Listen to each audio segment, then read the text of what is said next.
Hey guys, welcome to the podcast that we do. We haven't done it for a couple weeks, so a little rusty. Hijad was sick, and now he's on vacation in Italy. And instead, we have user false.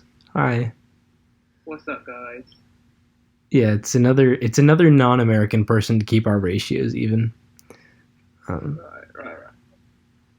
I think I need to turn up your audio a little bit. Hang on. Okay. Hecker. So we're gonna talk about Snake because that's the big thing that happened. I actually should have checked if there's anything else worth mentioning. I don't think so, right? Like, POPO ended.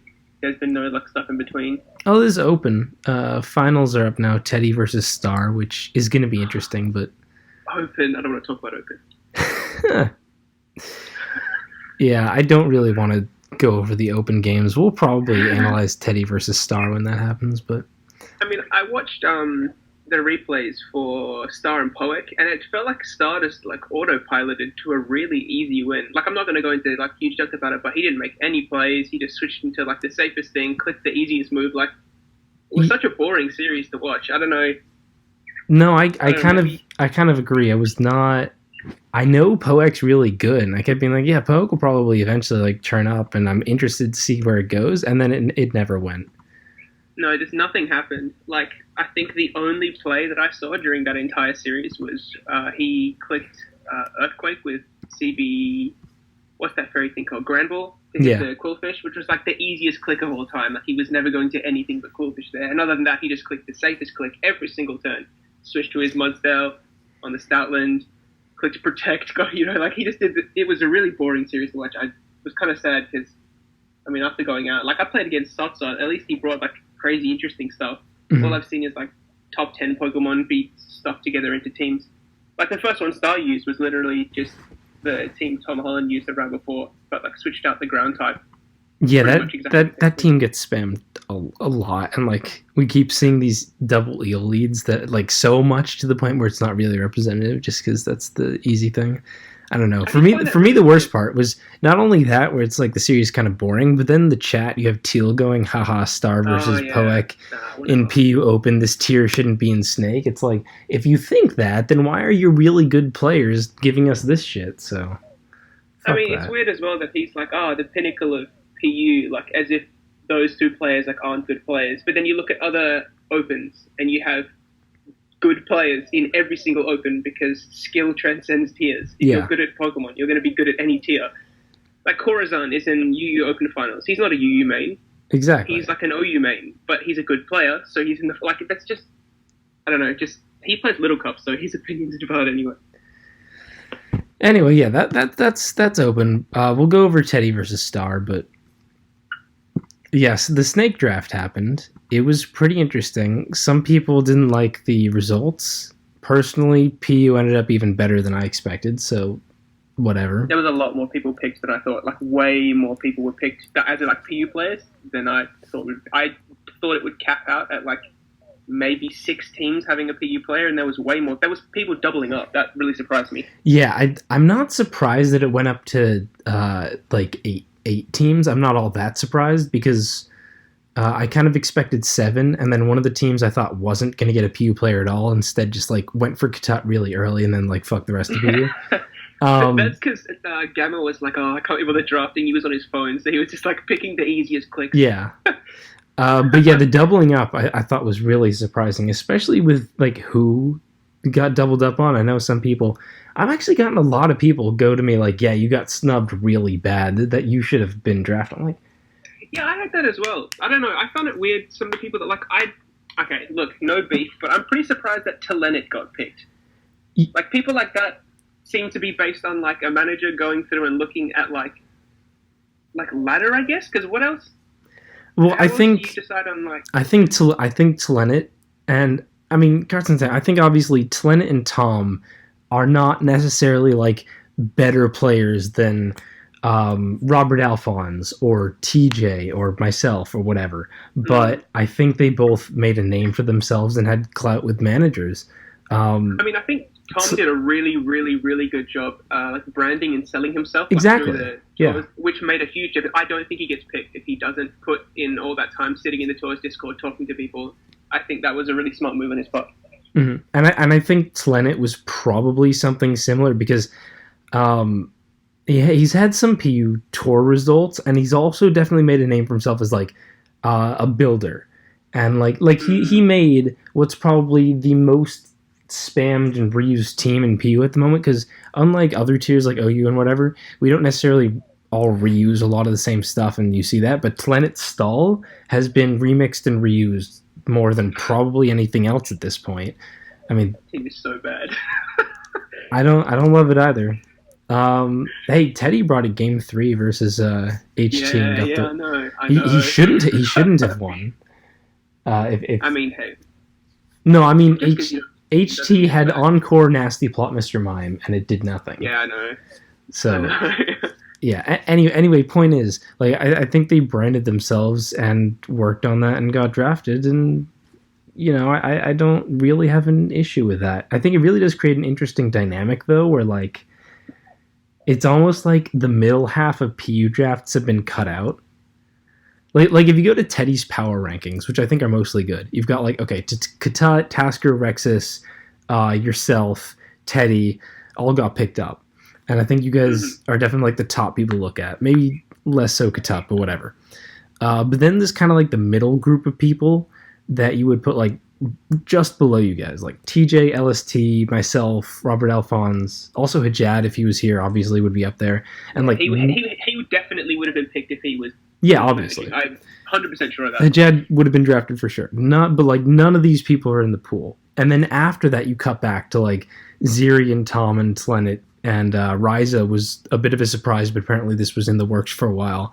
And it's kind of like you've got this like separation between the players that got drafted. I think that's what makes it look kind of weird, because if you were power ranking all the PU people until you get drafted, it's like, yeah, 1 through 5 get picked up, and then like 10 through 15 get picked up or something like that. And I think that's where people are kind of... I was going to say, but the thing is though, if you look at the rankings and then like consider each player like individually, like I think Teddy rates them a lot.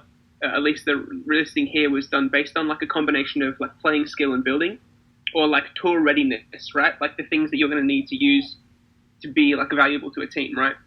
So he's got people with previous tour experience or like well known for building, people like Robert Alphonse, LST obviously is known really, really well for building. TJ does a lot of that as well. You've got great tier notes, so you're rated up there, things like that. But people like Tom Holland had a further run in a recent tour, which is going to stick in managers' minds. Ziri's been around for a while, playing multiple tiers. People know of that for sure name. Same thing with like Sam I Am, right? That's why I was surprised Tlenet got picked, because I feel like he doesn't have any large tournament results that would stick out to a manager. The real like calling card, I think, for him would be the fact that he's just so like omnipresent in the tier as a voice. But even still, he's not at the same level of like visibility as players like TJ, for example, or even Katut, right? But, yeah. Well, I don't know. Okay. So Tlenet went to.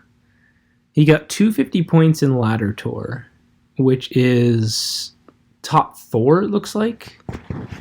Yeah, it looks like he went top 4 in PU ladder tour. That's his only thing recently. And there's people in the PU Discord being like, "Why is Rexus rated so highly?" Like, I don't think people value the ladder tour as much as it was, given. Well, from the PU players, I'm just saying that that's like a recent result at least, because like there's only that in open for that recent of tours. But I imagine Tlenet actually just like went up to managers and sold himself. Oh, I'm sure he PM'd the managers. I think you would. I don't know if he would get picked about it, but yeah, that's all. I mean, like it's hard to say this, like not hard, but it's like I don't mean to be like rude or anything, but like I think the reasons that some players like TJ, LST, Robert Alphonse like missed out is because of like lack of recent visibility, or like for example, like Robert Alphonse was my manager at PUPL, right? Mm-hmm. And he went like 2-5 or something.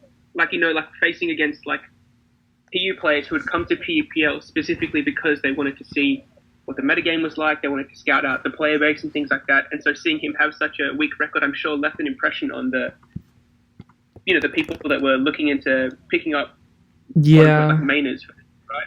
Yeah, I will say though, Robert was definitely my biggest surprise for who didn't get drafted, just because despite all that, he's actually like the only dude. He's like actually played in SPL. He's got RU background. He's networked. Yeah, and he's got RU background. He's networked. So him, I think, even with the recent bad result, definitely caught me a little bit off guard. That reminded me, I should check Tlenet's PUPL record was 0-1. So yeah, definitely, it's definitely not on tour results, which is interesting because pretty much everyone else is like on tour results, and the people who didn't get drafted, like TJ, LST, Robert, myself, whoever else, like we're all people who don't have big recent tour results. Yeah, I think the only other person who's kind of done really badly in tours recently and still got picked was Sam I Am, and like he got picked by Hog, who they definitely go way back from like multiple UUPLs and stuff, so it's not really surprising. I just think a lot of the reason that you can attribute to the large majority of people getting picked is due to like things that have happened very, very recently that stick right away. Like, because if you're a manager, right, and you haven't got experience in the tier, you're just going to go off what is recent, what is like provable, and you can go and find tangible results of someone doing something, right? Which is, I think, gives real easy, it really easily explains why a lot of people got picked. Like, I personally wasn't surprised that TJ didn't get picked, and a lot of people were, and they had him rated, I think, 5th on the thing, the Teddy's ranking. That didn't surprise me, because I felt like he was someone who didn't have that large reach and that large like notoriety that would attract a manager to wanting to buy. I'm not saying that he wouldn't be like on people's boards, but I think at the end of the day, he was one of those people that I thought was on the fringe of missing out, and it didn't surprise me at all. Well, the reason I'm surprised him over Tlenet, because I know for sure that he was like actually trying to contact managers and get himself drafted and stuff. So whatever, yeah, fair enough. That really is why I was surprised. Yeah, I think we've gone over the mechanics. Do you want to dive into like the specific teams and try to do some rankings or something? Sure, yeah. I mean, the team we're playing against haven't even got a PU slot. Most of the other teams do. So yeah, most teams do, but it's God. I was asked, I really couldn't rank teams because three teams are really easy to rank, and then after that it's fucking weird. But oh, just real quick before you finish, I don't want to say, like, for example, with people questioning why Riser got picked, like, you've got to understand that, like, the ability to he's old have clout. Previous relationships with managers, it's incredibly important. Will get you picked. Like, there is no way he was going undrafted, especially with PU being a new tour and him being a player that plays. But that was one of the easiest picks, in my opinion. Not as in that it was going to be like a really early round pick, but there was no way he was going undrafted. Yeah, he said he knew he was getting drafted. He like talked to the managers. I'm sure he's made friends. He played black, white, OU, and SPL. He said he's been practicing on ladder for a while. Like, he knew this was happening. And yeah, that's something that clout gets you. And I don't think that's a bad thing either, because Rise is a good player. And it'd be nice to see him, like, return to the PU pool, because he hasn't really done very much at all recently. He was in PUPL. He went 1-1. Like, yeah, he didn't. He's do much better than that. But again, he had too many real relationships already. He wasn't going to miss out. Yeah, for sure. But I was just going to say that I was surprised that I got picked, especially so early, and by the PU managing duo. That really surprised me. I thought that I would go later by like not an ignorant manager, but someone who wasn't like as well versed and just went based off of the fact that they, like, for example, Sheikh always makes that joke about whenever I sign up for an OU tour, he just goes, "Wait, is it false the PU made?" Yeah. Like, I thought that's how I would get picked, like, just by having like a notable like win back in ORAS, like when it's not even relevant, right? But like, I was surprised to go. So like, I didn't speak to any manager or anything, and that really did surprise me. So I actually do know that Hajjad and Evagero, like, you were specifically their number one PU pick. And then after that, they didn't expect to be able to get you that early, actually. And they had multiple fallbacks, is what they said. So I'm thinking it's either that they really did want you that early because they thought you were that good at the round, but also due to the whole weird snaking people and like them planning to trade with other teams and all that, it's possible that like they had other picks that they were going to get, and then they ended up like needing to trade for them. So you just kind of like bumped up in their order. Because I do agree, like, I know you were their number one pick, but I also know that they had multiple people that they would have been perfectly fine with getting had you gone to someone else, because obviously they can support like pretty much anyone to be a top contender in the field. So that was the thing which really surprised me, was like, I thought, and I said this to Eva Guerra, like once I was picked, I was like, I thought for sure you guys would be the ones to just pick a really solid player who plays well in games, and you can just feed them and coach them up to whatever you need. That seems like the best strategy. I thought that's what they were going to do. And then Hijab's like, no, you were number one on the board. And I was like, what do you mean? that really did surprise me. Yeah, I don't know. I managed with Hijab in exhibition, and we literally just bought Kushalos, fed in teams, and he had like the second best record. Exactly. I mean, I think, they could do that, but they can also feed you teams and just as good, because that tour player who's good at getting teams fed also might be someone who other managers are looking for to play OU or whatever. Yeah, and I guess as well, Hajjad does have previous knowledge. I don't think we've teamed together before, but he used to build me back in Oras for seasonals and the tours around the end of Oras back when I started playing, things like that. So he knows who I am. I think that kind of stuff again matters quite a lot. Mm-hmm. It's who you know. It's a connections game. For sure. Anyway, that's it. Sorry to derail that. No. I mean, we're just here to discuss Snake. There's no specific agenda, but I only moved it on because I thought we were mostly done with the topic. But yeah, I think we can run to the specific teams. Taipans, they have Teddy. They're fine. They're number one PU ranked. I mean, I don't know why. I mean, I guess Rob Jr. is listed because he played PUPO. But I mean, really, Teddy is the everyone talks about Tasker being the BKC of PU. Teddy's the BKC of PU, dude. He's the king of PU for the longest time. He's always consistent, puts up great records, is consistent in other tiers, doesn't really show any signs of drop off at any point for the past 4 or 5 years. Who else could it be? Yeah, we listed Rob Jr. because we just wanted to list anyone who could, in theory, go. Some people are even saying what if Teddy plays NU and then they get Ima to play PU? Ima played a couple games in exhibition, but I don't know why you would be picking up Teddy round 3 and not putting him in PU. I know he's a good NU pick, but in NU he's really strong and would be a top 3 pick probably, but not standing out to the degree that he does in PU. It's a closer field where even I saw the NU power rankings. Someone said if Teddy got bought, they'd put him number 2, and then but then if you look down, you see number 7. That's still Finchinator. Teddy exactly, that's the thing. It's a lot more competitive, and I'm not saying PU is not competitive, but Teddy is clearly the strongest pick. So yeah. That's all it is. It's an interesting one where Teddy is such a valuable player because he doesn't just main a single tier. That the idea that he can be moved from PU to NU to play anything that, even RU or something like that. The lineup gets shuffled, funnily enough, but he's so valuable that even if you weren't to play him in PU, for example, their PU slot would still be at such an advantage over the other slots because you have great players like Rob Jr., right, who you can slide in, and you're still knowing you're going to get great support. You're going to have there's a complete understanding of what's going on. There is no one better than Teddy for it's not even supporting necessarily as in building and things like that, but just metagame knowledge and familiarity with knowing how to win games, right? That rubs off on people that are playing. That's important. Yeah, I think the point is, even if Teddy's just I want to take a week off, and it's okay, we're going to put in Snow or Chaitanya or whatever, and Teddy's going to pass them a team. That's still massive threat because of course Teddy. So yeah, they're pretty good on PU. Bushmasters have Tasker, who's also probably just going to start the whole way through, and I can't really see him doing that bad. Obviously not to the extent of Teddy, but Tasker, Tasker's real good. I mean, I'm not necessarily, I guess this is an unpopular opinion. I think Tasker's pretty good, but I don't rate him in the upper echelon like some other people do. I think he's quite a good, solid player, but I can't imagine him having a top 3 record.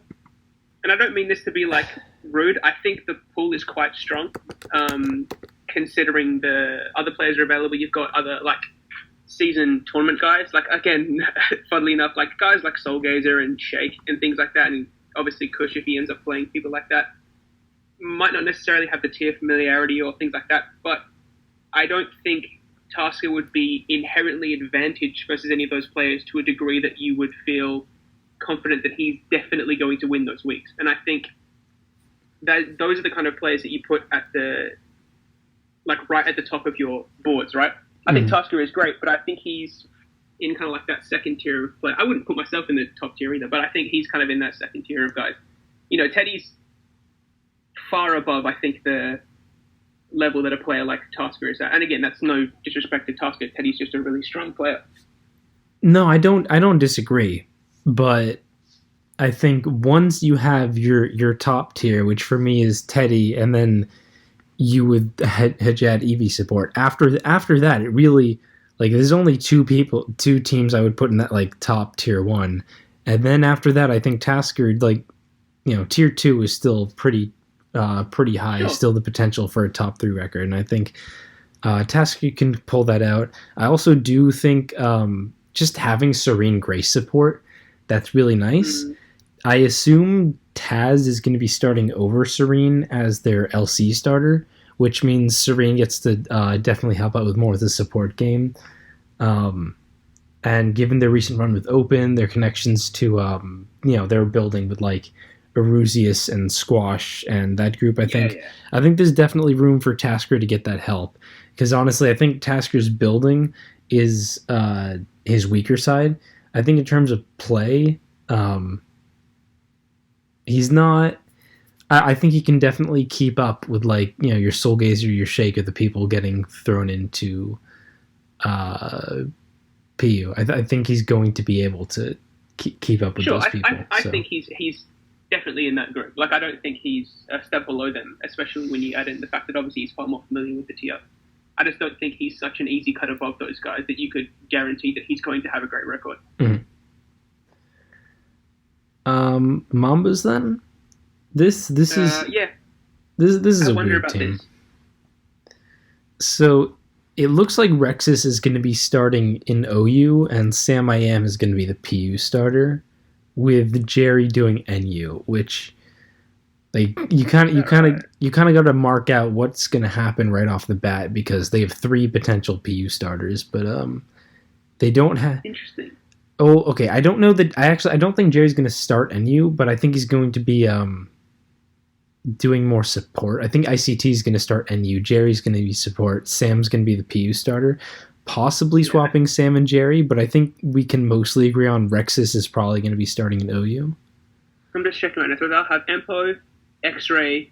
I reckon Evito will probably start, and then either Rexus or PDC, because they could have 4 OU starters, put Rexus and PU. PDC's like been saying he's pretty questionable on playing at all in Snake. Was surprised he got drafted. I don't know how much the whole PD Crust thing is a meme, but exactly, that's the thing. Like, he literally calls himself PD Crust. He's always just going to make fun of himself to cover for the fact that, you know, he might have a bad game. But PDC can still play. Like, you don't lose playing ability. Mm-hmm.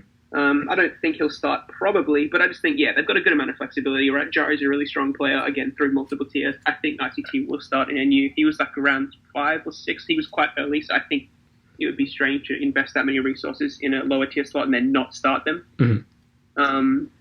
So I think that slot will be gone, so Jari won't be playing that. So it'll either be him or Sam. I think they'll pick next to each other, but I mean, I guess it really depends who's comfortable with whatever. I think Jerry just provides more support and is the kind of person you would want to have benched. Sam is also not really useful as a sub.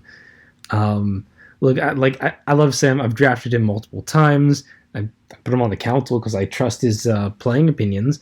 But this man has activity issues so hard. I really didn't think he was going to get drafted. And it's only in hindsight that, Hog would pick him up due to their history. But, he's had some questionable tour things recently, just like activity wise, big struggle.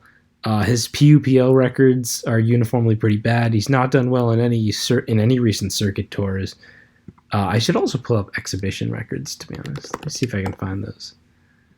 We're back in 30 seconds. I'll just be right back. Sure. point is, yeah, Sam has a lot to prove, which is weird as him being like a highly rated PU council member, but he really has not put out that many big records or anything. And I think he comes off as one of the more questionable players. I think it's great that he has the amount of support he has, because his building has never been like, he knows it, he admits it, it's always like similar kind of offense things, and I have the same issue, so I'm not really one to talk, but like, he could really go hit or miss, and I hope he pulls it out, because we could use another big top dog, and this would be Sam's time to become that. Plus, yeah, Rexus and Jerry support, that means an awful lot, so we'll see how he goes. What's good, gamers? Welcome back. Oh, I didn't pause it, I just kept talking. Yeah, I know. But yeah, like I said, Sam has just had like questionable recent records. His PUPL records. I've never seen Sam play. He played during the entirety of the time that I was quit. His PUPL records are 0-4, 2-3, and 1-1. In exhibition, he went 3-2. I mean, if I was picking between them as a manager, again, I haven't seen Sam play, but Jari was like 6-0 in PUPL. Surely you start him, right? I'm just thinking, like, Sam was picked up the round before Jerry. Hog knows Sam, and he actually has like the best support of any player, with both Jerry and Rexus helping with teams. I think they're gonna go for Sam being the starter, and I think this is like his big opportunity to really break out and actually have like a big good tour record, because everyone knows he's good, but like in tournaments he hasn't really shown up that much. Yeah, I guess.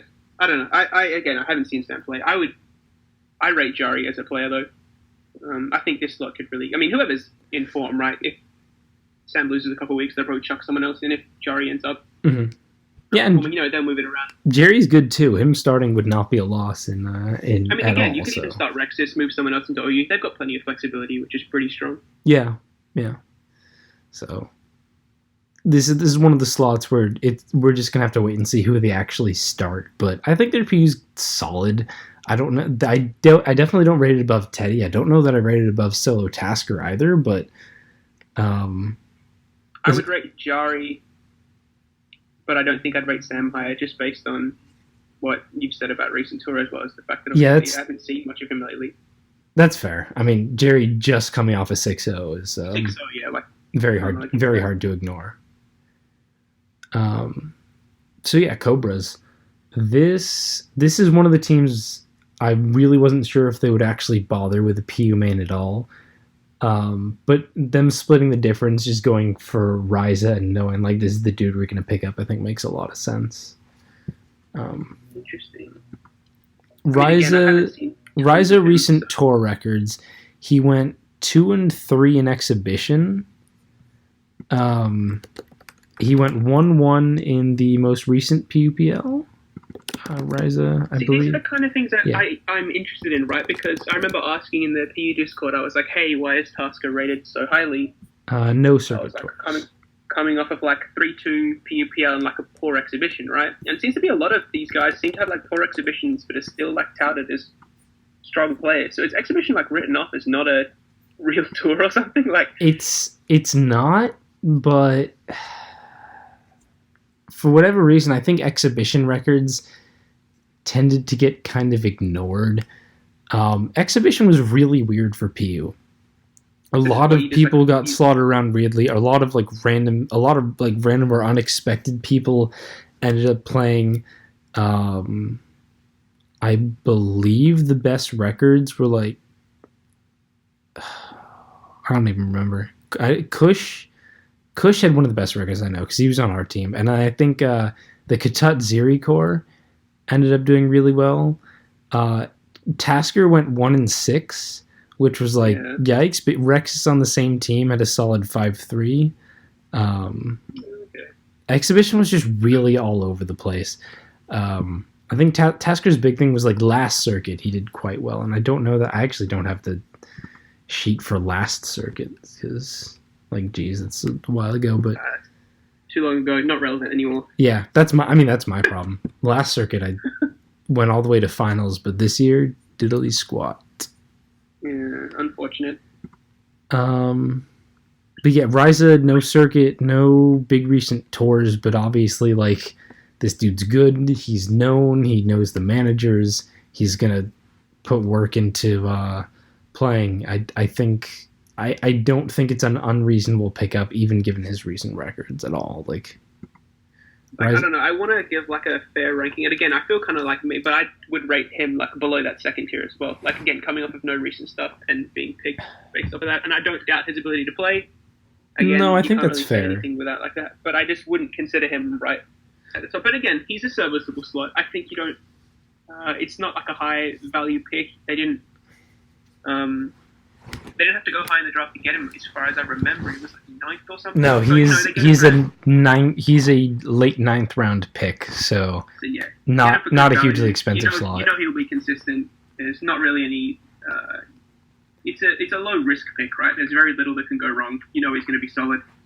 He's got Finch on his team, who was just in PUPL. Maybe he can help out. Boof also. I don't know how much PU has. Not a ton of support there, but even so, like, I don't think it's unfair to put him in that like third tier or whatever, just because someone has to be comparatively. But I would not be surprised at all if Ryza had like a solid 6-3 or whatever. Because sure.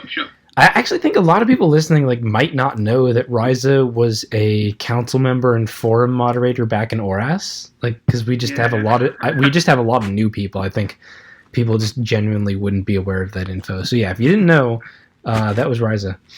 That was when Italians ran PU. That was that time because he was forum mod. Galbia was tier leader that time. I say that was even before, because Galbia was around a bit when I was around in ORAS, but I wasn't around for Ryza. He quit before I started, but he was still around. He was playing. He just wasn't. Did he? Really? He quit before Open? Yeah, he might have. Yeah. Yeah, I'm pretty sure he did. Or if he didn't, he was ghosted by then. He wasn't doing anything. Yeah, so a bit of a legacy slot there, but still like I also just like the fact, hey, it's a PU name. More PU names, that's good.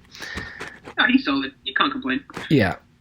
Serpents. We finally get to our first no like PU name draft here, which apparently they're going to be starting Soul Gazer. I think that's actually pretty cool. Here's the thing. Yeah, I don't know how popular this opinion, but I really, really rate Soul Gazer. I just find that his ceiling is very, very high from the games that I've watched him play. I know he's usually playing more like NU and things like that. But I would not be surprised for Soul Gazer to be like a top 3 record. I mean, again, he could also completely bomb, lose interest in the tier, and just fall apart. I think there's a lot of variance for the performance he could have, but I would not be surprised to see him do really, really well. I think he has an incredibly high ceiling. I fully agree. Soul Gazer is a really fun player to watch, and I think on the outside, I'm like, yeah, okay, several teams are going to have random not PU players starting, and I think relatively, if it had to be like, I don't know, TDK or someone, obviously they wouldn't start PU, but it could have been like TDK or I don't know, Lopunny Kicks had a decent open run or something. I think Soul Gazer is like by far one of the most interesting people you could throw into PU and like see what they can come up with. They also have Durza on the team, who obviously he doesn't focus on PU, but he has some background and he's a huge builder. Like, he puts so much into his team tours. He does a ridiculous amount of work. And given that he's almost certainly not going to be starting, given that they have Nat to start RU, I can imagine he'll be helping out Soul Gazer, trying to like build teams, come up with new stuff, and I'm looking forward to see what they can do. That's going to be a lot of fun. I mean, I think some of the value in Soul Gazer, which kind of like, this is such a corny way of putting it, but like kind of like unlocks the ability for him to have like a really good record, is like the fact that Soul Gazer, unlike some of those other guys like TDK and Lopunny Kicks, is the examples you gave. Soul Gazer seems not as interested in playing other tiers, which I think improves your ability to focus and like wants to play, and I think that is really important. I think if Soul Gazer was like a disgruntled NU pick that wanted to play NU and was like slotted in there, I think that would be far less likely he would have a strong record. But I think the idea that he seems maybe not particularly like super interested in, but the fact that he's not like gunning to play other tiers, I think is important. I think that actually does make a big difference in your ability to like be interested in prep and everything like that. Mm-hmm. For what it's worth, in case he bombs or in case the whole Soul Gazer striking thing is a myth, they do have Bobby Dagan on the team. They could actually swap, to be honest. Rodri has pulled out really good PU records in the past. Soul Gazer obviously would be going to his main tier of NU, so that could be that is entirely possible. Then Rodri would also be a pretty strong starter. Rodri is so interesting. Like I think I've told this story before, but I remember back when I was starting like playing seasonals and stuff, I would consistently somehow match versus Rodri. Like I would go from winner's bracket to play him, then lose into loser's bracket, and then play him again. And I would consistently win, and I was like, oh, this guy's pretty average. Like he's not that good. And then by the end of that year, I was still like a mediocre PU main, and he was like qualifying for Slam. He was going into SPL and like popping out of the park. Like Rodri is again one of those. He's like very very high ceiling. I think that's a great pick. So we could definitely see him at some point. And last PUPL, he only went 1-1, didn't have the chance to play much, but obviously the two PUPLs before, 4-1, 5-0, definitely a player who could have an extremely high ceiling. Maybe they'd even throw Durza in there. I don't know. I don't know that Durza is going to play at all, but it's not impossible. I doubt it, but again, I think he'll be there just to support people. I think he's a while away from being starting level. The thing is, their OU is really weird, and because that could just get messed around a lot, I think... Like, I recognize Tomahome... I think Tomahome. Thomas traded to our team, so... he got traded off, sorry. They have... They have Star and Sacri for and OU and BKC, but then the last one is YGH, I think? Yeah, and then YGH. Never mind. So now that they have Star and Sacri, that's different. Their OU's fine. I'm stupid. Wait, but then they traded away Zoro Dark, so who's their LC? Oh, Burn Zebra. Burn Zebra's good. Burn Zebra's good, so they're fine. Okay, so I was gonna say they have a weird OU. I don't know who their fourth star could be, so maybe that matters. But like they traded away an LC player for an OU player, and now they're good on that. Yeah, they're fine. Nagas, they just got Katut round 4. Like fuck it, that's all we're gonna do. Well, it wasn't because of that. ES was drafting on his phone, and after his very intelligent, insightful post about the PU community in the introductions thread, he was like, well, I'm not dealing with this whole PU draft thing. I'm just going to pick the number 1 ranked guy and move on.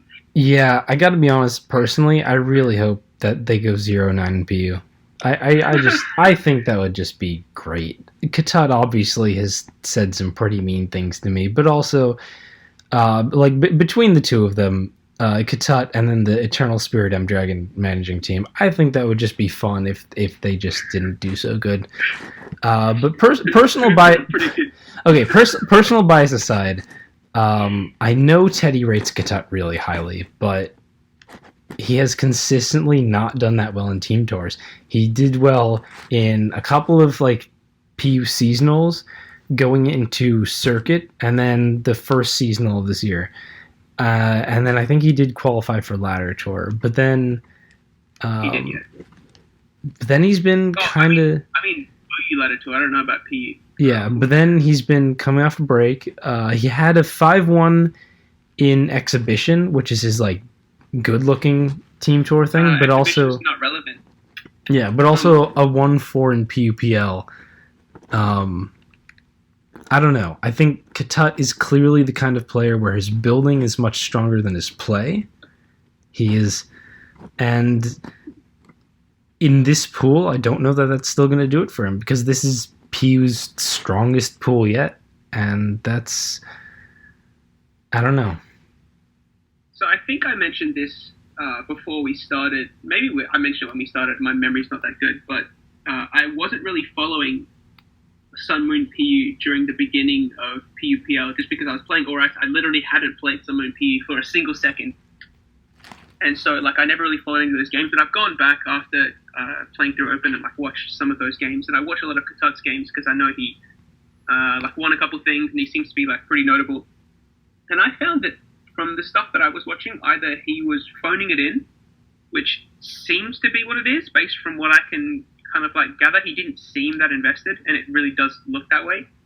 Or his ceiling is not that high.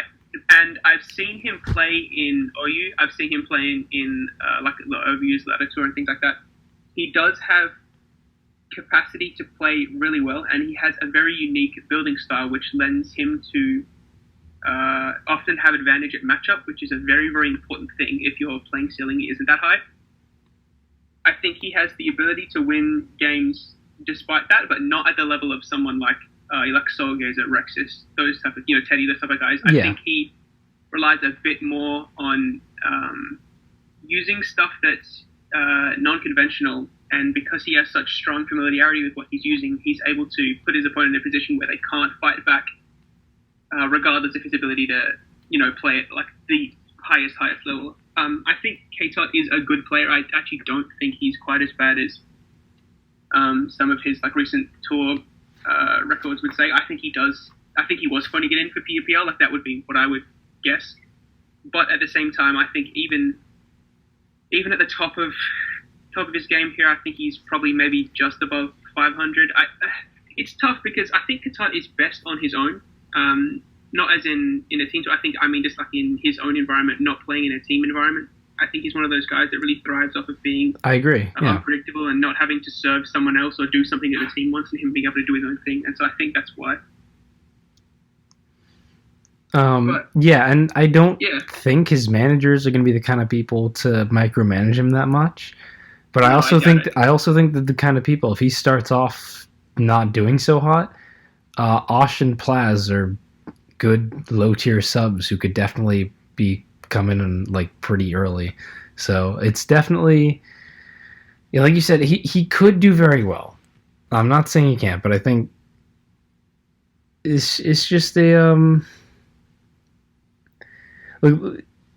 in terms of PU player skill, like the difference between Teddy and pretty much anyone else. Like I know this is something that Teddy is good at, and I am not good at.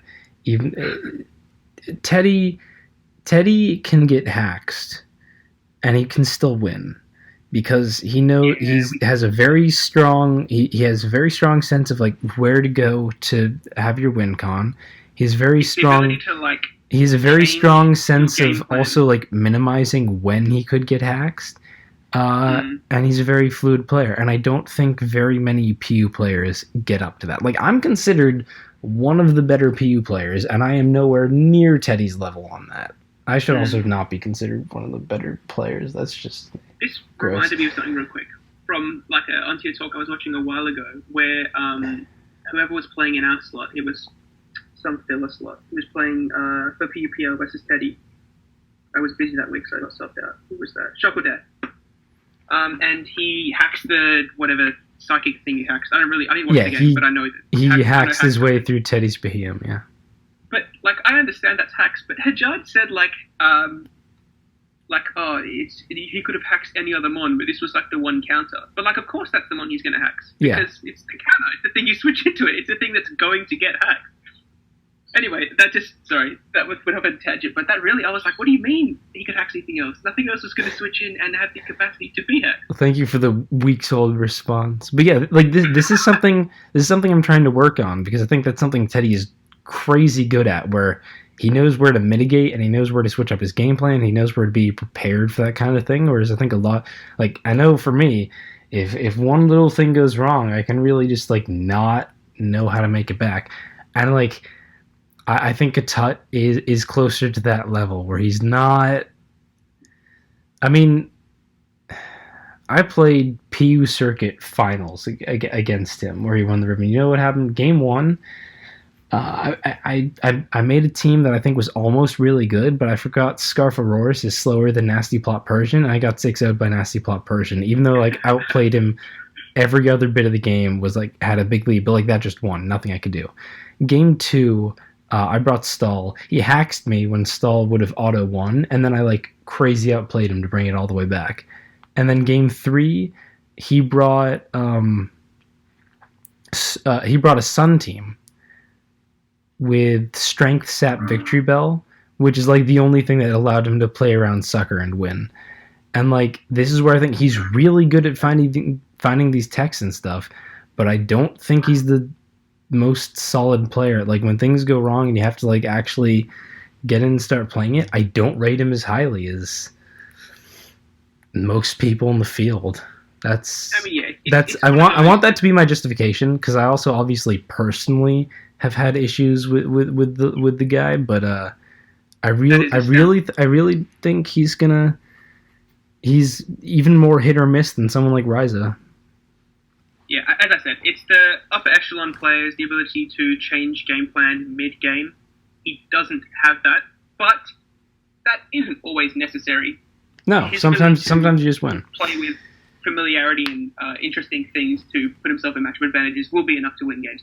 I don't think he'll go 0-9. I know you were being facetious, but I think he will have a decent record, and I think he's in the best situation for him as well.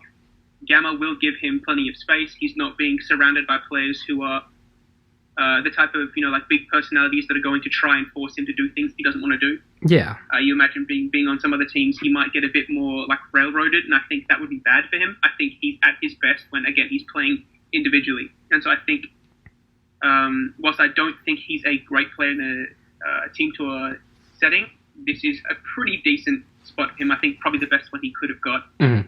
And I think he'll do fine. I think he will be somewhere around 500. I would veer towards higher than lower personally, because I think a lot of times in a best of one setting, being able to get that good matchup is more important than it is in the best of three. But again, anything could happen. He's a pretty wavy guy. So yeah, but I mean, also like PPL, he's on a team with people like TJ and stuff who really want to go quality control. Who's stopping him from bringing whatever he like? Plaz is his next most support. I don't know. So yeah, Lindworms. They're the team with Tom Holland, who's going to be building for someone. At the outset, it looked like maybe HT. Now it's honestly looking like it might be Shake. I don't know, dude. Just because all Shake does is trash every tier. I can't imagine. I think it'll be HT, at least to start. Or maybe they'll go like Tsunami for a week and then chuck him out. But I think it'll be HT in the long run, at least. Who's playing Yu on their team? Let's have a look. Lindworms. Like, they really... Yeah, like, that is kind of it. Like, one of their OU people kind of really needs to step out and play PU. It's also hard to rate who's playing what, because they got Ajna and Cole49 their first 3 picks, which is like, actually, what the fuck? Yeah, I think there's a strong chance that they genuinely are like, let's start Shake, which was the meme. Shake's not bad. Shake's not bad, and Tom Holland can provide solid stuff. He had a good open run. That's literally all the stuff that he's had. I don't know that he's like the strongest builder, and I think he's gotten a lot off. Like, he's been building with Erusius, Telenet, etc. So that kind of like building help. And Tom too, right? Or was that? Am I mistaken? No, Tom has been building with him. He's not bad. He's not bad on his own, but I think he can be providing solid squads to some very good people in HT and Shake. But if it's Shake, I don't know how serious he'll take it. And also, like, the quality of the squad is really gonna matter here. And he's definitely capable of producing. But yeah, it's just a weird slot to rate. Like, I don't know. I mean, for me personally, this is one of the lowest. Again, you've got to put someone there. I think this is one of the lowest ratings. Absolutely. And it's not any of the players being particularly bad. But again, when you've got players who have higher ceilings, there is so much more potential for them to be great. And I just don't see that here. I can't see Shake taking it seriously. Even if he wins games, he'll start talking about, wow, I'm so great, putting in no effort. So I can't imagine him doing a lot. HT is fine. I don't discount him as a player. But again, I don't think he has that high ceiling of those guys that you could see, like, again, Rexus, Soulgazer. No, and his open run, like, he did solid, but not necessarily like impressive in any of his games. Like we watched HT versus Serene. He won. He made it to top 4. That's real good. Horrendous. But that was not a good series. That's not watching it being like, damn, HT's good at playing PU. Obviously, his teams were out of date and he needs some new shit. But like, yeah, this is going to be it could end up as like a big trash fire. I don't think it's going to be that bad, but I think it's potential here. I think this potential, but it's going to be hard. It's going to be rough. Sure, but I don't know. It's cool. I think this is a good situation for Tom to be in, where he's kind of like not being relied upon to do anything other than like get his feet wet, understand like what's going on. He's going to see like a bunch of different things which he probably hasn't seen before playing in Open. I know he's been around for a while before then, but I mean he identifies as a new old. But like things like that I think are important for players like him who will be playing PU in the future. This is a good step. I can't imagine. Oh yeah, for him it's great. See him in a couple of years starting Snake on his own or something like that's this is a great opportunity for him. So cool that he got drafted, and I think regardless of how it goes, definitely a big step there. Super smart marketing himself. I was really impressed by that. I think it made a difference. All right. Astroitas, that's you backed up by Evgero Hujad. For me, that's an instant like rank number 2. I can't put you above. I can't put you above Teddy because Teddy, but like, yeah. I can't put myself above Teddy. I'm a realistic person. I mean, it's interesting, right? Again, I didn't expect to be drafted by like the PU mains, right? Mm-hmm. So I was really expecting to be like far more like solo than I am. I think this is great because I find the thing which really inhibited my ability to play PU in the past, and the reason that like things like PPLs and those type of things, I would either play like at a pretty decent level or just like sub out most of the weeks. Is a lot of times I was limited on time, which obviously isn't relevant here. I will have plenty of time. But the other one is that I can get into really difficult like ruts with building where I'm far too predictable. And I think it will be super helpful to have support. Like, I mean, I don't think there's a better supporting network in terms of for a single player than I've got. And I'm super excited for that because I think that will help me so much in those times where I'm not able to stray from whatever I am comfortable with. And I've had times doing that in, or as I'm sure anyone that was around knows that I used pretty much the same styles of stuff for a large majority of the run because they were successful, right? Mm-hmm. But I think being able to vary that up will be super important if I can have success. And I'm not going to act like I am guaranteed to do so. I have consistently bad records in OU tournaments because I don't have the ability to play out an entire game without like, you know, if something happens, I'm not good at adapting that, but I'm working on it. I'm trying to figure that out. And I think as well, whilst I haven't played the tier for the longest time, I'm far more familiar with this tier than a lot of other like sending slots, you know, your guys like your Soulgazer and things like that. Yeah. And I don't think that I would be disadvantaged versus those mid-tier guys like the Katuts and Risers and things like that. And so I think the real like value here in this slot will not necessarily be actually me, but how well the unit functions. Because I think if Hijab is really like unlocked and building interesting and unique stuff, and I'm able to chip in and add my own things and build my own things, I think there is potential for it to be a strong slot. But again, I'm not going to... He is. And I don't know that Hijab on his own is the best builder, because obviously he gets help from like Yogi and TJ and Teddy and like who else. So I can't necessarily say that all his teams come from him. But like Hijab uses the best teams. His team won PUPL and with multiple like 6-0, 6-1 players, 2 6-0 players, 1 6-1 player. They were using the best stuff because Hijab has been making the best stuff. And that's just huge. And on the topic of like your predictability, I'm not going to say that you're wrong, but also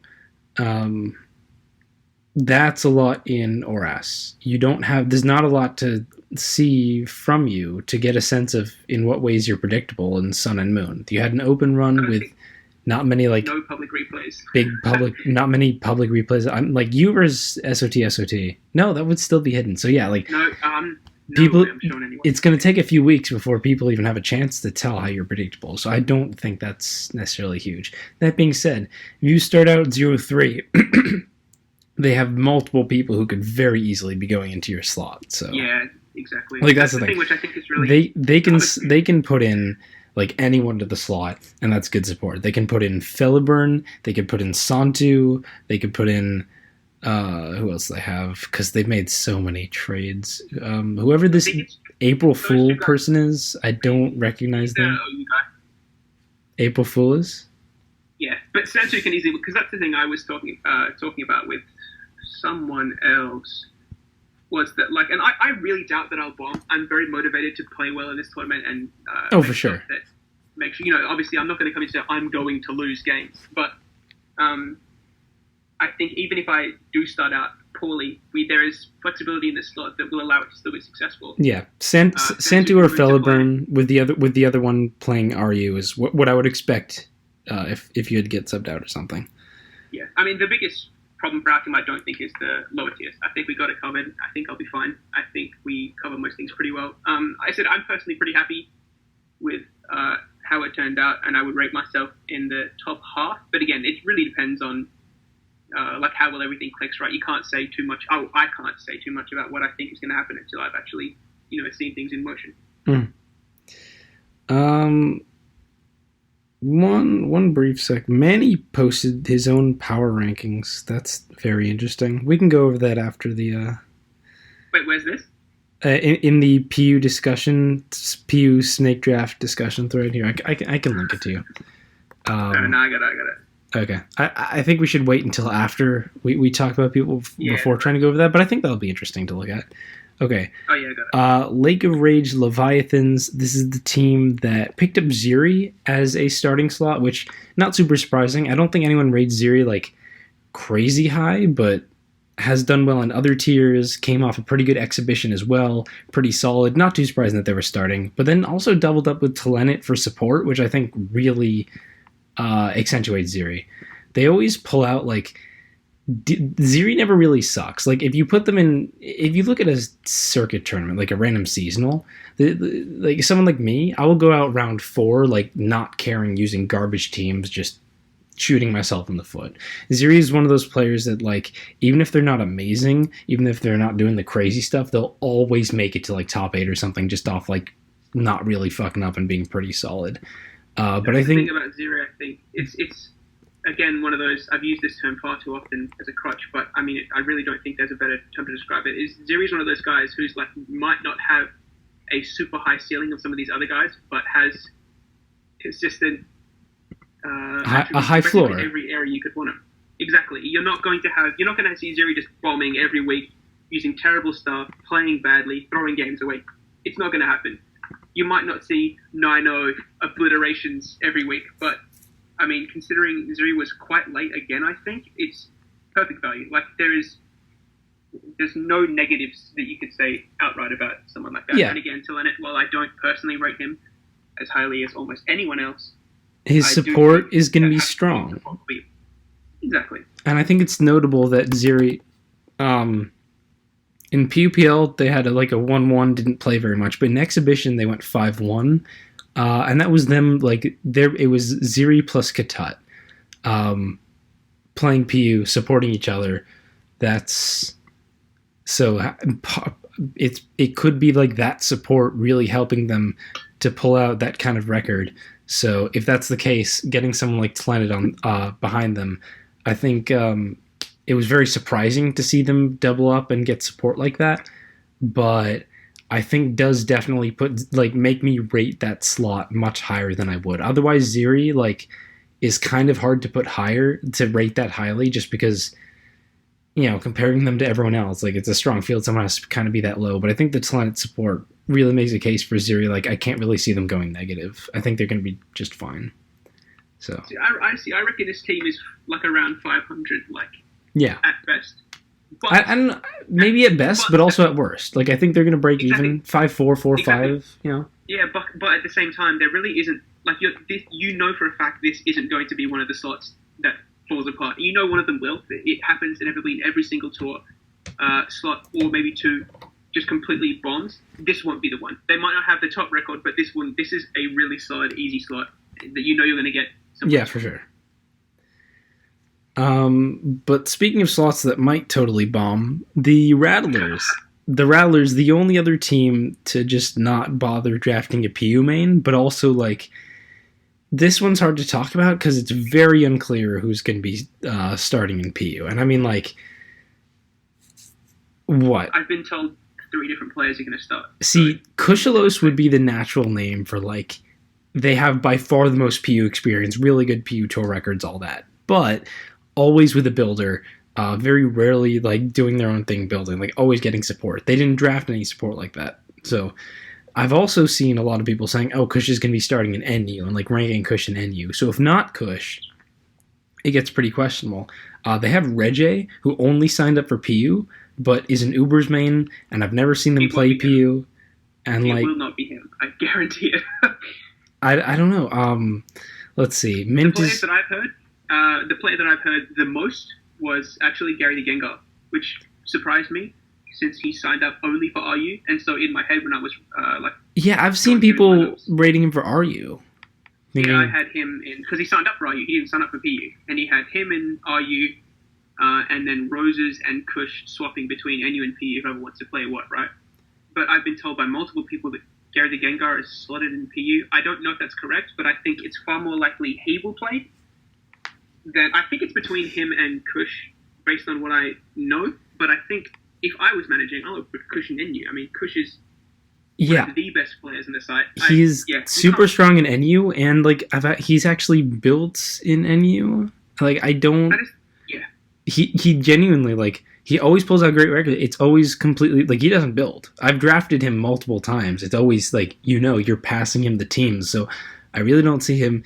The player I was thinking, like, possibly Reggie, just because he only signed up for PU, and I don't fucking know. Possibly Tony Flygon? Maybe? Nah, Tony will be starting in OU. He really wants to play OU. He had that one game versus Okay, but their OU is already really, like, have you seen their OU? They've got Solwind, TDK, and Gondra. That's TDK will be playing UU. Oh yeah, he's gonna be playing UU. Okay, so maybe because remember, Larkins is not on their team. So TDK is in UU. They're playing Solwind, August, Tony Flygon, and last was I can't remember the last. Teal? No, Teal was between Little Cup and. Well, I have Frisoeva. Frisoeva. Yeah, he made OLT. Gondra. Yeah, no, Frisoeva is good, but he's a sub. At least based on what I reckon their lineup. I wouldn't. Solwind, Gondra, Tony Flygon, August. Yeah. Teal actually might be LCing with London passing teams because I don't know that London would be a starter. So yeah, I don't know. This team is weird. It's impossible to rate them out. Like if they put in Kush and he actually like is getting good teams from somewhere, he's probably like top 3. Like Kush is just really goddamn good, and he shows it where like he always pulls out those tour player come to PU getting those good records. But I don't know where he'd be getting his teams from, and I can't really rate anyone else that highly. Like obviously, if they put someone like Teal in or they put someone like Gary the Gengar in, they're obviously good players, but even then on like the tour player level, they're not like Finch where I've consistently seen them come down and play low tiers and pull out decent records. Like it's really hard to rate this team that well at all. I mean, I'm 100% sure that I'll end up eating my words, but I would not fear playing anyone in this slot besides Kush. If Gary the Gengar was in there, that would be probably the weakest person slot that I would want to play out of the entire field. If I had to pick someone from the field to play and Gary the Gengar was the Rattler slot, that would be the team I wanted to play. I don't disagree. Again, we're going to play them week 1. I'll end up taking a huge L and just get smashed by Specs or Dino. And then, but what can I do? If I was to pick, again, I've got to say something. I think that would be the one to go with. Kush is strong, but I don't think he'll play it. The other possibility is Roses. I doubt it.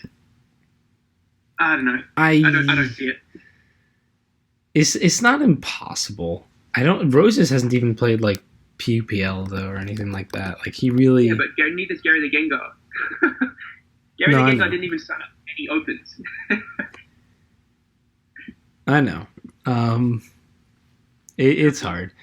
Let's see. Scrolling down, looking at Manny's power rankings, they definitely diverge a decent chunk from what we said. That's interesting. Okay, Teddy number 1. I mean, a lot of stuff is going to be. Because Teddy is obviously number 1 in anyone's power rankings, but the big differences that'll obviously I think that you like the trains of thought, right, which will lead you having different rankings, is whether you rate Katat, yeah, whether you rate like Tasker. I understand why he's rating the weight. Like he puts Katat at number 2 because he has a lot of faith in Katat compared to me. Yeah, there you go. I do not have that same faith. Then okay, Tasker number 3, Kush number 4. Like yeah, if Kush starts, then you've got to rank him pretty high. But then like HT, I guess just off the open thing, and probably because he doesn't rate other people. Again, look, then Sam. Yeah, he doesn't rate you very highly. He doesn't rate Ziri. He doesn't rate Soulgazer. He doesn't rate Ryza. It depends how you rate the tour guys. Like whether you have faith in the PU mains and whether you have faith in the tour guys. We've shown that we value the tour guys, like players like Soulgazer, right? And we've shown that we think mainers have slightly lower ceilings with better tier familiarity. So we've rated like Kitat and Tasker not quite as high as that level. That's it. That's really the difference. Yeah. I don't know that it's entirely that split. Like, Ryza is... I guess you could call yourself and Ryza more of a tour guy, but I think you kind of lean more towards PU names than... He has me ranked at 7. Yeah, that I just don't get, because it doesn't really matter who you are. You have Hejad, Ivagero backing you up, and Hejad literally just managed a team where he got Tricking, Finch, and Jerry to have a combined 18 wins and 1 loss. Like, no, I can't possibly agree with. Sorry, Manny, but like what I literally just said. I don't remember what their overall SM record was, but I want to say they had like so few total losses in SM. It was just absolutely gross. Like, let's go ranks then. Let's go 1 to 10. So you've got Taipans at 1. Number 1, Teddy, right? Or okay, fine. Number 1, Taipans. Number 2, Asteroidas. Okay, I wouldn't rank myself second, but I understand like that. You can't rank yourself, so fine. We'll keep you out of the rankings. Personally, I'm going to put you at second. I think it's fair to put. I don't think anyone is being unreasonable for putting you lower just because you really have only played like the 1 tour. That's where I'd personally. But let's just say you're not here, and it's just a 1 to 9. So number 1, Teddy. Yep. After that, it just gets hard. Like, I don't blame anyone for saying Tasker is number 2. Even Katat, if you have a lot of faith in him. Or, like, if you think Kush is going to get teams. Or the Rexus, Sam, Jerry core. Like, I think number 2, and again, this is a bold prediction for me, but I think number 2 will be the Serpents. I think between Soulgazer and Rodri, there's playing skill more than almost any other core here that I think will translate to them winning games. I know that's I get where you're coming from. I would be hesitant to do that until I saw week 1. And if I see week 1 and I see what they're capable of, I could definitely see myself going, okay, they're ranked number 2. Before then, and again, I think it's hard to see what they'll come up with. But yeah, I can't blame you for putting Soulgazer number 2 at all. So after that, I would go probably the Mambas. I do really like Rexus, and I think Jari is excellent. Yeah, the Rexus Sam Jerry core is like, I don't know. Yeah. I mean, that's got to be in the top half. How is that 6th? What do you mean? I don't know. I kind of want to put them at 4th and put Tasker 3rd still. I think Tasker is still the kind of dude who like, but he doesn't have the recent tours at all. That really matters to me, and I know, again, I sound like a hater, but that really does matter to me. Like, I think that is telling.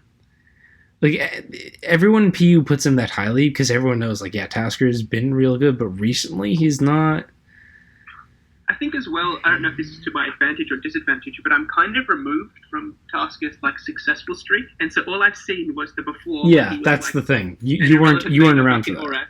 Yeah. And then the after, where he's had, like, bad record and exhibition and a 3-2, which is fine, but not really anything that great. Yeah, and you know what I mean? And the PUPL of 1-1 not doing much in open or ladder tour or anything. So it hasn't translated to any other tier. God, how do you even rank these guys from 1 to 10? That's why I like the group 1, group 2, group 3. That made sense. This is completely impossible to really give a reasonable 1 to 10 rank. So fine. What did you say? You said number one Teddy, number 2 Soulgazer, number 3 Rexus Sam Jerry. Yep. Number 4. Number 4, I'll go. If Kushalos is starting, he's at 4. If he's not, I'll go Tasker at 4. Yeah. Okay. Fine. Number 5. 5, I'll go. Depends if you rate Gatut. That's it. Like, it depends on how much you rate Gatut. That would be a pretty reasonable place to put him. Gatut's 5 is good, I think. I would put Gatut above HT just because I think Gatut's ability to win games will be because at best of one thing matters so much. Okay. I think HT is far more consistent. So number 5 Gatut, and then number 6 the HT / Tsunami backed by Tom Holland. That whole deal. Number 6 probably Ryza, I would think. Ryza or Zeri plus Tlenet or...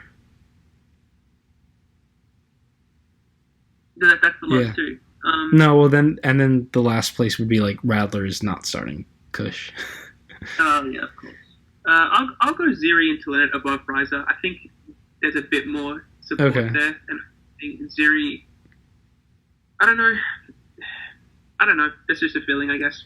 So Zeri, Tlenet, and then Ryza at number 7. No. Ryza. That's got to be Ryza at number 8. Let's say Kush isn't playing. Let's do it like that. Taipan's at 1. So number 1 Teddy, number 2 Soulgazer plus Rodri plus Durza plus whatever. Number 3 Tasker. Number 3 Rexus Sam Jerry. Yep. Number 4 Tasker. Number 5 Gatut. Number 6 HT / Shake with Tom Holland support. Yep. Number 7 Zeri plus Tlenet. Number 8 Ryza, and number 9 whoever is not Kush getting started. Yeah, I think that's fair. I really can't begrudge anyone's ranking. Like even Manny's, aside from putting you that low, like I do not blame him for anything he really says here, because it's hard and it's really down to who you value. And I think after week 1, I can come up with pretty good, like, here's who I was impressed with, here's what I think. But like personally, I rate Ryza pretty solid. I can't really see Ryza doing that bad at all. But also, like, in a field so strong, he kind of just ends up that low. Plus, he has no support. The team has no one to fall back on. Like, I don't know. It's not like you wish any of these people to have a bad record. It's just that I wish Gatut has a bad record. Yeah, I know that. But you've got those guys like there's just people with more recent stuff, which has to matter. Like you can't look at Ryza and go, I'm going to rate him very highly when you see other guys. HT just had like a run very recently to go far. Tasker obviously has community like around him. He's been around for a long time. Gatut's had great records in the past. Obviously, he hasn't recently, and then took a break. But you again can't doubt that. I just think it just makes sense. Like it's not like it's a negative thing. It's just that's how it pans out. Yeah, I agree. I'm really looking forward to what I think can actually be a genuinely competitive pool, regardless of what all the haters and fakers have to say. Kafefe. That's the thing, though, isn't it? There's nobody in this pool that you look at and go, "Oh, their slot is just absolutely throwaway." Except well, you do, but you don't look at any one person because it's like, who is even that one person who's going to start? Exactly. There's nobody that looks outmatched. I think that's good. And I hope next Snake we don't have that thing where it's like we expect most managers to not get a PU player at all, and then it turns out like. Yeah. I mean, I am totally down for one team being like, hey, we're gonna start Soulgazer. Like I said, I think that's super fucking cool. Absolutely no complaints for me. The other team was just like they want to do a jerk and they're not gonna even consider any PU players. And then it turns into like, who the fuck are they even putting in this slot? I think that sucks. Think about the power rankings, guys. Maybe they end up with the best PU record, and we're all just completely in shambles, and PU never goes into another official tournament. But frankly, I don't think that's gonna happen. So we're trying to give them all the sound bites. Shout outs to the haters. Oh, are you kidding? No one's gonna listen to Untier talk. Hello, no tour people. Of course not. No, but we have to still give them the sound bites. That way, when we're correct, we can go and make a diss track.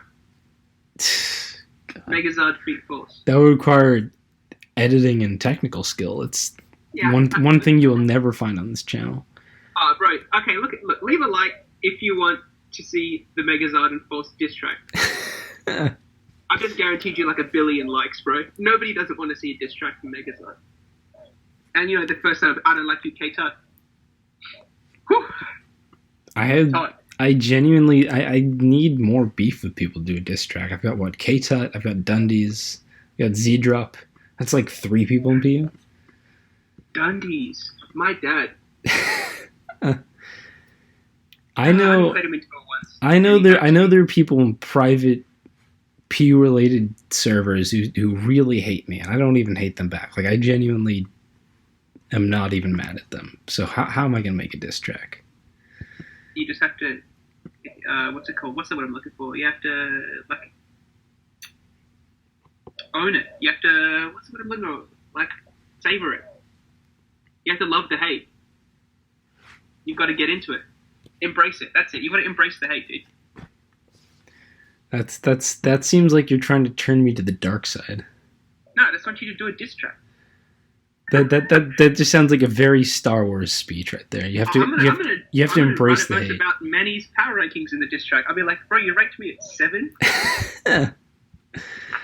Oh, wait to prove him false before you do the diss track. Just in case. Even if I go 09, ranking me 7th is not fair, dude. Yeah, okay, that's pretty stupid. Is there anything else we want to cover? I think that's about it. We don't really need to do a gimmick corner without Hajad. I said I would do it, but you know what? I'm not going to give away. Guys, if you thought False had a fun personality, I don't know what's wrong with you, but also he has a YouTube channel. You still do that, right? You still upload? I haven't uploaded in a couple of months because literally I'm outside. I don't know. You probably heard some background noise. Mm-hmm. Owls and stuff. I really struggle to find quiet to make videos, but hopefully in about a month or so I should be back. See, you have 700 subscribers. That's like 500 more than me. Although you also do OU content, so that's not really surprising. Yeah. Yeah. So you can go check False out and sub to him and whatever. Yeah. Stay posted for the diss track. Yeah. Thanks for listening. We'll be back next week with Snake Week 1 and probably not PU Open Finals by then because Star is on vacation, so that's going to get delayed a bit. I hate how everyone joins the finals. Oh, I'm suddenly busy and he's actually on, like, he he almost got activity out of semis, which would have just been... What would you do if you were, like, for example, if this was like round 6 or something, what would you do? What do you mean? You have to play. You have a week to play. You have to make time and play. Well, he's still probably going to play, like, Tuesday or Wednesday. He's not going to have that long. It's just... Wednesday? That's like... Wednesday is still... You normally get, like, 3-day extension. Wednesday is still within that. 10-day week. I've had enough. Tour band started. I'm done. They already did that once. All right. That's what I'm saying. Do it again and he'll just be sent to the void. Yeah, okay. Who... Of these teams, which one is going to have a ghosting scandal involving PU? Do you think it's like Soulgazer trying to get ahead, or maybe I don't know? I was trying to make a joke, but I honestly can't. No, I think this is actually a good question. It won't be. No, it's not. Because it's definitely Shake's team. It's definitely Shake's team. Shake's is obviously an easy pick, but I think, the joke that I was going to make was that Tom Holland revealed he's actually an alt of an alt of an alt. He pretended to be ZT Staffo to throw everyone off the scent. He's really blue. Exactly, and so he's going to be ghosting with absolutely no fear in the world, because, like 10 ults deep at this point. Tom, I'm sorry for propagating the joke. I know it's annoying. Probably shouldn't do that. Yeah, okay. Thanks for listening, guys. And, oh, God, it's an hour and 20 minutes. Jesus. If you're still here, you're pretty goddamn cool. Oh, yeah.